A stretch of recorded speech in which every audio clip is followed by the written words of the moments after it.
शिक्षण दिया है, उन्होंने थल सेना, जल सेना, वायु सेना, सीआरपीएफ, बीएसएफ ऐसे यूनिफॉर्म फोर्सेस में अपनी जगह बनाई है। वैसे आप ये जानकर भी आश्चर्य से भर जाएंगे कि सिलू नायक जी ने खुद उड़ीसा पुलिस में भर्ती होने के लिए प्रयास किया था, लेकिन वो सफल नहीं हो पाए।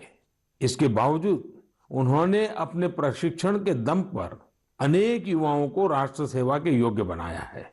आइए हम सब मिलकर नायक सर को शुभकामना दें कि वह हमारे देश के लिए और अधिक नायकों को तैयार करें। साथियों, कभी कभी बहुत छोटा और साधारण सा सवाल भी मन को झकझोर जाता है। ये सवाल लंबे नहीं होते हैं, बहुत सिंपल होते हैं, फिर भी वे हमें सोचने पर मजबूर कर देते हैं। कुछ दिन पहले हैदराबाद की अपर्णा रेड्डी जी ने मुझसे ऐसा ही एक सवाल पूछा। उन्होंने कहा कि आप इतने साल से पीएम है, इतने साल सीएम रहे, क्या आपको कभी लगता है कि कुछ कमी रह गई? अपर्णा जी का सवाल बहुत सहज है, लेकिन उतना ही मुश्किल भी। मैंने इस सवाल पर विचार किया और खुद से कहा, मेरी एक कमी ये रही कि मैं दुनिया की सबसे प्राचीन भाषा तमिल सीखने के लिए बहुत प्रयास नहीं कर पाया। मैं तमिल नहीं सीख पाया। यह एक ऐसी सुंदर भाषा है जो दुनिया भर में लोकप्रिय है। बहुत से लोगों ने मुझे तमिल लिटरेचर की क्वालिटी और इसमें लिखी गई कविताओं की गहराई के बारे में बहुत कुछ बताया है। भारत ऐसी अनेक भाषाओं की स्थली है जो हमारी संस्कृति और गौरव का प्रतीक है। भाषा के बारे में बात करते हुए मैं एक छोटी सी इंटरेस्टिंग क्लिप आप सबके साथ साझा करना चाहता हूँ। भवतां सर्वेषां हार्दं हार्दं स्वागतम् अस्ति। एकता मूर्त्याः दक्षिणतः सातपुला पर्वतमाला अस्ति। एकता मूर्त्याः वामतः विन्ध्याचल पर्वतमाला अस्ति। एकता मूर्त्याः नर्मदा नदीस्य उपरि भागे वर्तते। अहम् एकता मूर्त्याः कार्यकर्ता अस्ति। सरदार वल्लभभाई पटेलः लोह पुरुषः इति उच्यते। दरअसल अभी जो आप सुन रहे थे वो स्टैच्यू ऑफ यूनिटी पर एक गाइड संस्कृत में लोगों को सरदार पटेल की दुनिया की सबसे ऊंची प्रतिमा के बारे में बता रही है। आपको जानकर खुशी होगी कि केवड़िया में 15 से ज्यादा गाइड धारा प्रवाह संस्कृत में लोगों को गाइड करते हैं। अब मैं आपको एक और आवाज सुनवाता हूँ।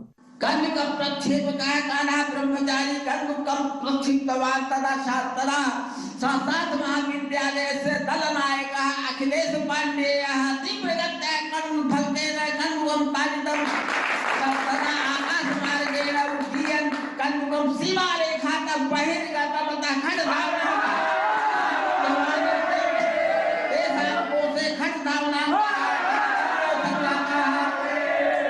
आप भी इसे सुनकर हैरान हो गए होंगे। दरअसल ये संस्कृत में की जा रही क्रिकेट कमेंट्री है। वाराणसी में संस्कृत महाविद्यालयों के बीच एक क्रिकेट टूर्नामेंट होता है। ये महाविद्यालय है शास्त्रार्थ महाविद्यालय, स्वामी वेदांती वेद विद्यापीठ, श्री ब्रह्मवेद विद्यालय और इंटरनेशनल चंद्रमौली चैरिटेबल ट्रस्ट। इस टूर्नामेंट के मैचों के दौरान कमेंट्री संस्कृत में भी की जाती है। अभी मैंने उस कमेंट्री का एक बहुत ही छोटा सा हिस्सा आपको सुनाया। यही नहीं, इस टूर्नामेंट में खिलाड़ी और कमेंटेटर पारंपरिक परिधान में नजर आते हैं। यदि आपको एनर्जी, एक्साइटमेंट, सस्पेंस सब कुछ एक साथ चाहिए तो आपको खेलों की कमेंट्री सुननी चाहिए। टीवी आने से बहुत पहले स्पोर्ट्स कमेंट्री ही वो माध्यम थी जिसके जरिए क्रिकेट और हॉकी जैसे खेलों का रोमांच देश भर के लोग महसूस करते थे। टेनिस और फुटबॉल मैचों की कमेंट्री भी बहुत अच्छी तरह से पेश की जाती है।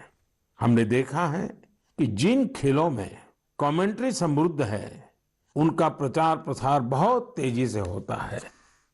हमारे यहाँ भी बहुत से भारतीय खेल हैं, लेकिन उनमें कमेंट्री कल्चर नहीं आया है और इस वजह से वो लुप्त होने की स्थिति में है। मेरे मन में एक विचार है, क्यों न अलग अलग स्पोर्ट्स और विशेषकर भारतीय खेलों की अच्छी कमेंट्री अधिक से अधिक भाषाओं में हो। हमें इसे प्रोत्साहित करने के बारे में जरूर सोचना चाहिए। मैं खेल मंत्रालय और प्राइवेट संस्थान के सहयोगियों से इस बारे में सोचने का आग्रह करूंगा। मेरे प्यारे युवा साथियों, आने वाले कुछ महीने आप सबके जीवन में विशेष महत्व रखते हैं। अधिकतर युवा साथियों के एग्जाम्स, परीक्षाएं होगी। आप सबको याद है ना, वॉरियर बनना है, वॉरियर नहीं। हंसते हुए एग्जाम देने जाना है और मुस्कुराते हुए लौटना है। किसी और से नहीं, अपने आप से ही स्पर्धा करनी है। पर्याप्त नींद भी लेनी है और टाइम मैनेजमेंट भी करना है। खेलना भी नहीं छोड़ना है, क्योंकि जो खेले वो खिले। रिवीजन और याद करने के स्मार्ट तरीके अपनाने हैं। यानी कुल मिलाकर इन एग्जाम्स में अपने बेस्ट को बाहर लाना है। आप सोच रहे होंगे, यह सब होगा कैसे?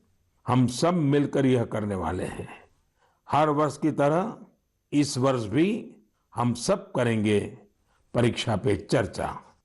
लेकिन मार्च में होने वाली परीक्षा पे चर्चा से पहले मेरी आप सभी एग्जाम वॉरियर से, पेरेंट्स से और टीचर से रिक्वेस्ट है कि अपने अनुभव, अपने टिप्स जरूर शेयर करें। आप माय गॉव पर शेयर कर सकते हैं, नरेंद्र मोदी ऐप पर शेयर कर सकते हैं।